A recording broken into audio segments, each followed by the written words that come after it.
isoni mushaka ko tutabamenye tuzahora gutyo twese ariko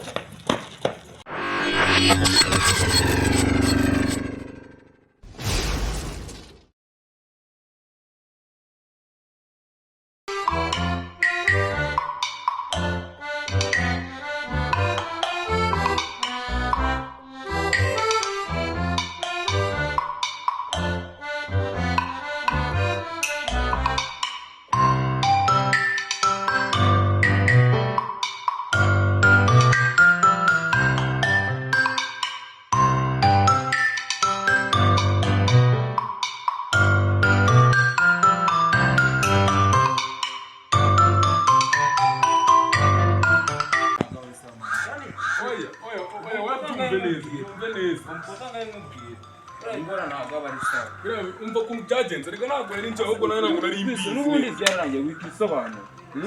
umuntu w'umujama akajya mu basita mwana akabahenera oya none se reba uramugiye mu bantu urahennye mwana yego nyine wega biriya bintu njye ntabwo nari imbizi neza nyine ntabwo wari ubizi ese ku buryo wahenera umuntu nta n'umuyaga wumvaga wenda uri kwinjira ahantu oya njye umva ko byagenze njye naje natabyiteguye utabyiteguye kandi umva mwana kuva kera nkubwira ati wajya ureka kubunoza ko kujyamo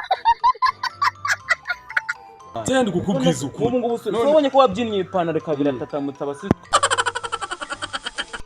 ya mwana oya mwana none se nari kubigenza gute wari wavuye nakubwiye ati jya wambara ukumva ugiye mu bahoda ariko se mba nk'urugero ariko kumvisha ati nagiye nk'ahantu mba ndahaneye noneho burasuzi njye nakwihamagarira nakubwira ati nk'umuhungu uze kuza kuhaba nyine narahabaye utuntu twose naratworoganije abo mu bigage narabahaye abo mu akumana ubonye ukuntu yari nasakambye abantu ndi kwishima abantu ndi kubagurira ubu uragura kubyina bikagenda kuriya warabyinnye mbona urasuze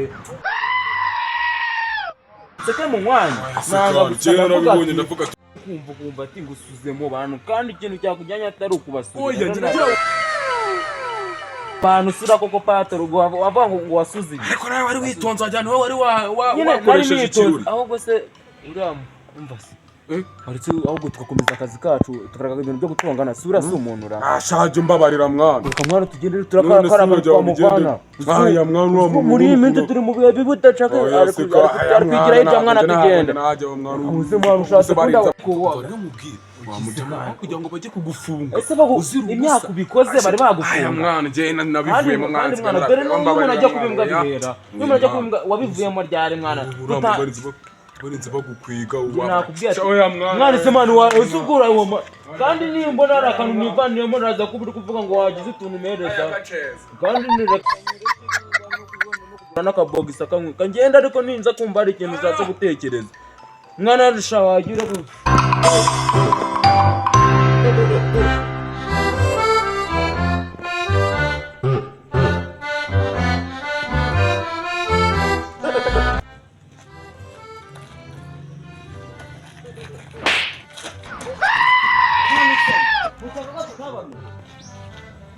tuzahora gutyo twese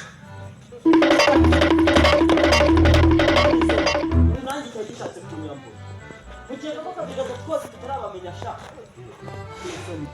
ubu cyagitekereje nanjye kunyambura wambuye benshi sha ntabwo ngiye nzahora muri ayo ngayo yesu we sha iki kintu cyo cyahita kigwanya ko ndagaswa yesu we dore ukuntu rumeze tekereza ko cyari kivuyeho amabinga ibingibi ni uko bivamo hari ndagasa ibintu ni ukwita mbivamo kandi bari babimbwiye nanze kumva nigira uwadanje ngo ngiye kurwana nacyo ese we uzi ko nk'ubusura iki nkahasura